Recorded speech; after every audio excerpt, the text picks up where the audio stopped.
ओम शांति। आज प्यारे मीठे भगवान की मीठी मुरली बंधन की डेट है 19 जून 2021। तो मीठे मीठे बाबा से हम मीठी मीठी वाणी सुनते हैं। बाबा कह रहे हैं, तुम महान सौभाग्यशाली हो क्योंकि तुम्हें भगवान वह पढ़ाई पढ़ाते हैं जो अब तक किसी ऋषि मुनि ने भी नहीं पढ़ी। हम कितने सौभाग्यशाली हैं ना, जो कि हम साधारण मनुष्य, हमने कोई जप तप आदि भी नहीं किया, कोई मतलब संन्यास भी नहीं किया, फिर भी वो सब बातें जो कि शास्त्रों में पढ़ते पढ़ते पूरे ऋषि मुनि लोग का जीवन ही बीत गया, वो सारी बातें, वो सारे आदि मध्य अंत का राज स्वयं परमात्मा हम कॉमन लोग को इस तरह से बता दिए। इसलिए बाबा कह रहे कि तुमने बिगैर मेहनत किए इतना बड़ा भाग्य बना लिया। कितने भाग्यशाली हो। हुँ? और सीखने के लिए तो हमें प्रकृति से बहुत कुछ हम सीख सकते हैं। दत्तात्रेय मुनि का भी दृष्टांत था ना कि वो प्रकृति से बहुत कुछ सीखते थे। अब जैसे कि घड़ी, घड़ी क्या कहती है हमें? समय, समय मत गवाओ, समुद्र विशाल दिल रखो, चींटी निरंतर कर्म करते रहो, वृक्ष कहता है परोपकारी बनो, धरती कहती है सहनशील बनो, सूर्य कहता है निरंतरता बनाए रखो, गुलाब कहता है कि दुख में भी खुश रहो, कांटों के बीच से भी खुशबू दो, दीपक दूसरे को रोशनी दो। है ना बड़ी बात। आज का प्रश्न है, ड्रामा की भाभी को कौन सी बात को तुम बच्चे जानते हो?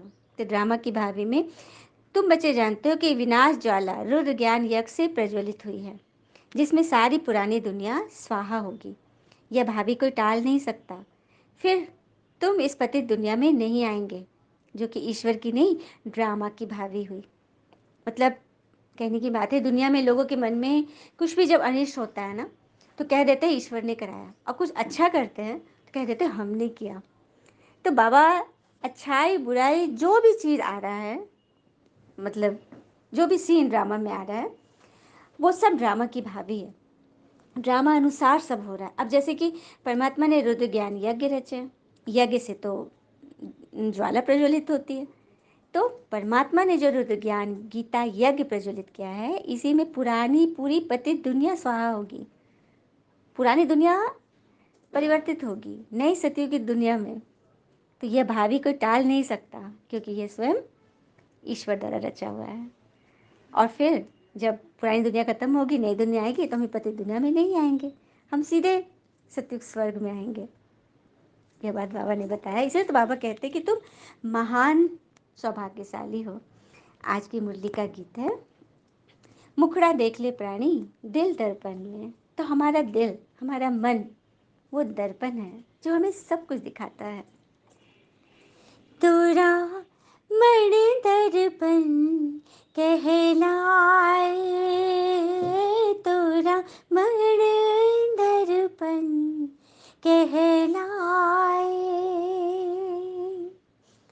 भले बुरे सारे कर्मों को देखे और दिखाए, तेरा मन दर्पण कहलाए। मन ही देवता मन ही ईश्वर, मन से बड़ा न को।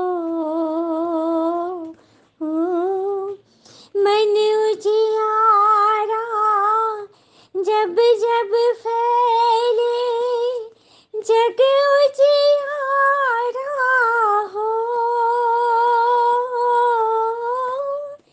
इस उजड़े दर्पण पर प्राणी धूल न जमने पाए, तेरा मन दर्पण कहलाए। तो अपने मन रूपी दर्पण को एकदम साफ स्वच्छ रखना है। ओम शांति। फिर बाबा कहते कि मनुष्य सृष्टि के तुम बच्चे हो, तो तुम भी मनुष्य हो, कि मनुष्य सृष्टि का बीज तुम्हारे अंदर है, तुम भी मनुष्य हो। मगर तुम ब्राह्मण धर्म के देवता बनने वाले श्रेष्ठ मनुष्य हो गई ना फर्क। एक मनुष्य है जो साधारण इंसान, और एक है जो देवता बनने वाले। तो तुम बच्चे हो, फिर बाबा शिक्षा भी देते हैं, किनको? आत्माओं को। जैसे बाबा इस रथ पर सवार हुए हैं, वैसे ही तुम्हारी आत्मा भी शरीर के रथ पर सवार है। बस आत्मा को यह ज्ञान भूल गया है, तभी तो मन की शांति बाहर ढूंढते रहती है। जैसे रानी के गले वाली हार वाली बात है ना, कहानी थी ना, एक रानी थी जो गले में नौलखा हार पहनी हुई है और पूरा नगर में ढूंढवा रही है। बाद में जब उसने अपनी परछाई देखी, तब उसको दिखा, कह रहे हार तो मेरे गले में है। तो वही बात है, शांति हमारे गले का हार है, लेकिन हम उसे बाहर ढूंढ रहे हैं, क्योंकि अपना स्वधर्म ही हम भूल गए ना, कि हमारा स्वधर्म ही है शांति। फिर आगे बाबा कह रहे हैं, स्वराज प्राप्ति के लिए यह ज्ञान यज्ञ, जिसमें ही पुरानी पतित दुनिया स्वाहा होनी है, जिसमें नेचुरल कैलेमिटीज भी होगी, यह सारी नॉलेज तुम्हारी बुद्धि में बैठना चाहिए। कल भी बाबा ने बोला था ना, जब तुम्हारी नेचर नेचुरल हो जाएगी, दैवी संस्कार नेचुरल हो जाएगी ना, तब नेचुरल कैलेमिटीज आएंगी। अब इसको पक्का गांठ बांध लेना है ना, क्योंकि दुनिया बदलनी है।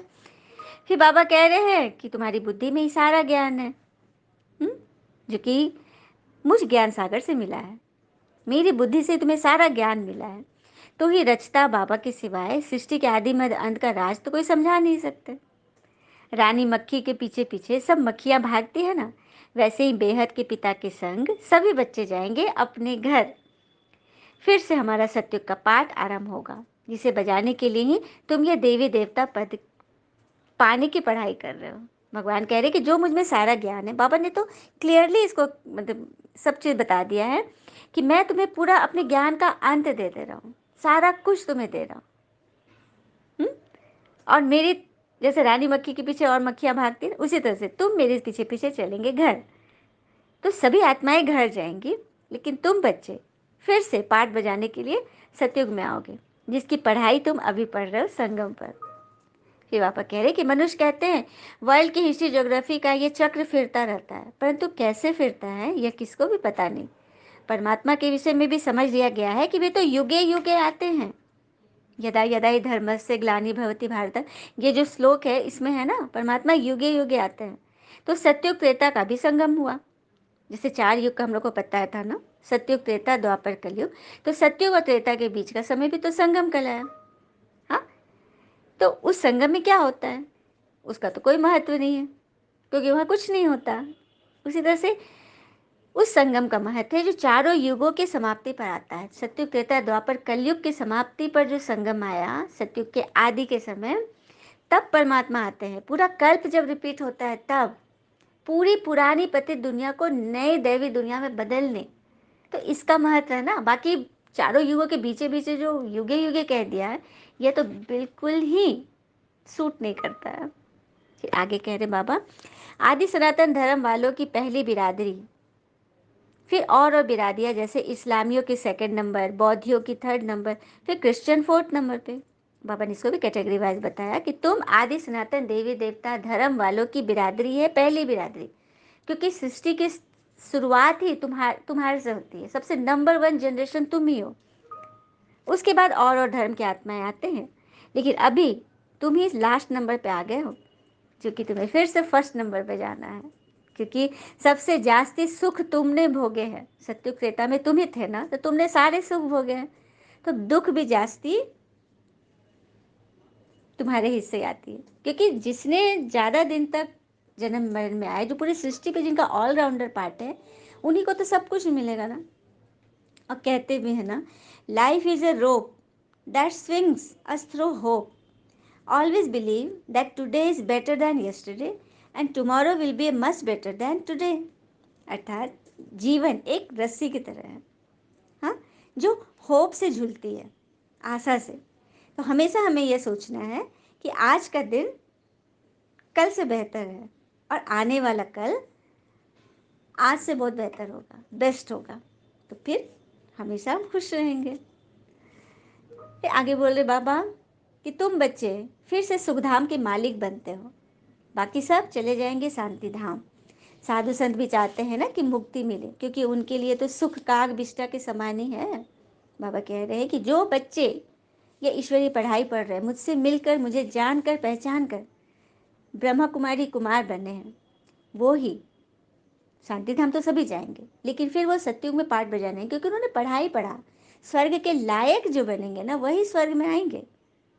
बाकी जिन्होंने भक्ति की, संन्यास किया, हाँ, प्रवचन आदि किए, वो लोग मुक्ति धाम में जाएंगे और फिर अपने पाठ अनुसार द्वापर से आएंगे, सत्युग त्रेता में नहीं आएंगे, क्योंकि उन्होंने पढ़ाई नहीं पढ़ी।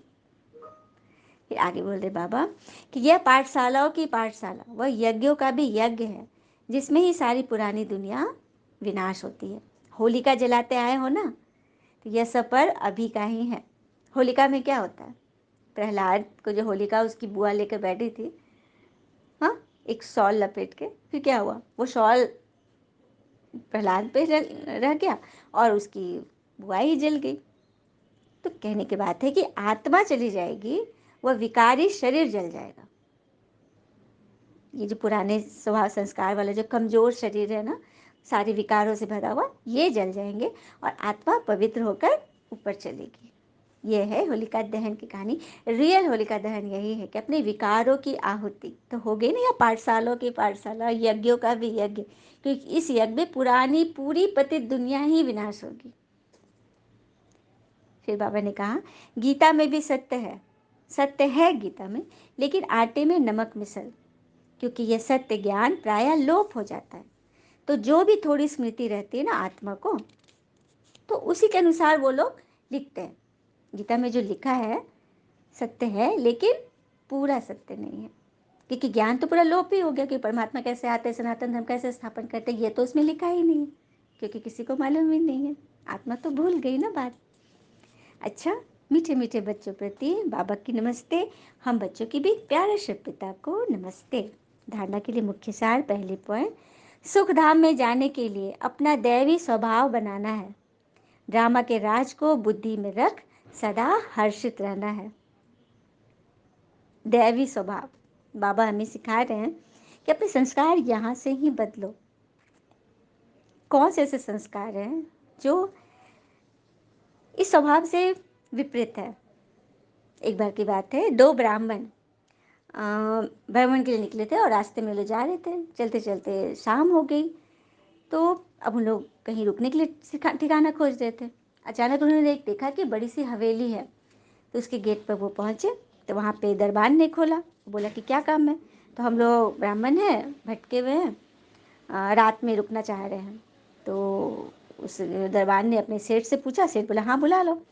उसके सेठ बहुत अच्छा था, मतलब धर्म कर्म वाला था। उन लोग को बुलाया, एकदम अपने सामने बिठाया, भरपेट खाना वाना खिलाया। उसके बाद दोनों से गप्पे मारे, तो अचानक एक उठकर कहीं गया होगा, वॉशरूम गया। तो उसने, सेठ ने एक ब्राह्मण से पूछा कि अच्छा, आप लोगों की तो अच्छी मित्रता है, मतलब आप लोग साथ साथ चल रहे तो ठीक ही है। अच्छा बताइए कि ये आपका दोस्त का स्वभाव कैसा है। तो इसको मौका मिला तो ये बोलना शुरू किया कि क्या बोलूं, इसके बारे में सब कुछ तो ठीक है, लेकिन यह है एकदम गधा जैसा, दिन भर सोते रहता है, गधा है एकदम। सेठ ने सुन लिया। फिर थोड़ी देर के बाद ये पहले वाला गया बाहर, तो वो सेठ ने दूसरे वाले से पूछा कि अच्छा, आप लोग अच्छी खासी दोस्ती है, लेकिन तो उसके स्वभाव का भी पता होगा, तो इसका स्वभाव कैसा है जरा बताएंगे। तो बोला कि हाँ हाँ सब कुछ ठीक है, लेकिन यह घोड़ा जैसा खाता है बहुत। सेठ ने सुना, बोले अच्छा ठीक है, ऐसी बात है। और फिर जब दूसरे दिन वो लोग जाने के लिए हुए, तो उन लोग को नाश्ता लेके जाना था, रास्ता के लिए देने वाला था। तो उसने पहले वाले जो गधे के जैसा सोता था उसको दिए घास फूस, और जो घोड़ा जैसा सोता था उसको दिया चना। तो ये लोग अपना भोजन देखकर, घास देख कर के मतलब बड़ा आश्चर्य हुआ कि सेठ इतना अमीर है और क्या दिया हम लोग को नाश्ते में। तो उन लोगों ने सवाल किया, तो सेठ ने फिर बताया कि क्योंकि आप दोनों का स्वभाव ऐसा था, इसीलिए मैंने यही दिया आप लोग को, क्योंकि आप लोग साथ साथ चल रहे हैं, लेकिन फिर भी आप लोगों के मन में एक दूसरे के प्रति ऐसी बात है, तो आपके हिस्से में तो यही है। तब लोगों को अपनी गलती पता चली और फिर वो लोग बिल्कुल इस बात से, मतलब सेठ जी को प्रॉमिस किया कि आगे से हम लोग अच्छे से रहेंगे। और ये भी कहते हैं ना कि गलती करने के लिए कोई भी समय सही नहीं है, और गलती सुधारने के लिए कोई भी समय बुरा नहीं है। फिर धारणा की दूसरी पॉइंट, बाबा कह रहे हैं स्वराज लेने के लिए इस बेहद के यज्ञ में जीते जी अपना तन मन धन स्वाहा करना है, सब कुछ नई दुनिया के लिए ट्रांसफर कर लेना है। चलिए अब अवश्य वरदान लेते हैं। सर्व आत्माओं पर स्नेह का राज्य करने वाले विश्व राज अधिकारी भव। अर्थात जो बच्चे वर्तमान समय सर्व आत्माओं के दिल पर स्नेह का राज्य करते हैं वही भविष्य में विश्व के राज्य का अधिकार प्राप्त करते हैं। तो अभी किसी पर ऑर्डर नहीं चलाना है, माना अभी से विश्व महाराजन नहीं विश्व सेवाधारी बनना है, स्नेह देना है। तो चेक करना है कि अपने भविष्य के खाते में स्नेह कितना जमा किया है। तो विश्व महाराजन बनने के लिए सिर्फ ज्ञानदाता नहीं बनना, बल्कि सबको स्नेह व सहयोग देना है। सुंदर बात है ना। तो सर्व आत्माओं पर स्नेह का जल छीटने वाले ही विश्व महाराजन बनते हैं। तो अभी महाराजन बनने, मालिक बनने का नहीं सोचो, अभी हम विश्व सेवाधारी है। और चेक करें कि हमारे अकाउंट में, भविष्य के अकाउंट में स्नेह व दुआएं कितनी जमा है। स्लोगन, जब थकावट फील हो तो खुशी में डांस करो, इससे मूड चेंज हो जाएगा। मन की जब थकावट होती है ना, तो खुशी खुशी अच्छी अच्छी बातें, पॉइंट्स का मनन चिंतन करो, खुश रहो, अच्छे अच्छे गीत सुनो और मन को संभाल लो। बाबा तो कहते हैं ना कि मन मना भव, अपने मन को लुभाने वाले में सदा लगा के रखो, जो तुम्हें मन को हमेशा शक्ति दे, स्फूर्ति दे, वैसी बातें सुनो और समझो। इसी को कहते हैं खुशी की डांस। तो मूड चेंज हो जाएगा। अच्छा, ओम शांति। शुक्रिया मीठे बाबा, वो बाबा के प्यारे प्यारे बच्चे। थैंक यू बाबा। All is well always. ओम शांति।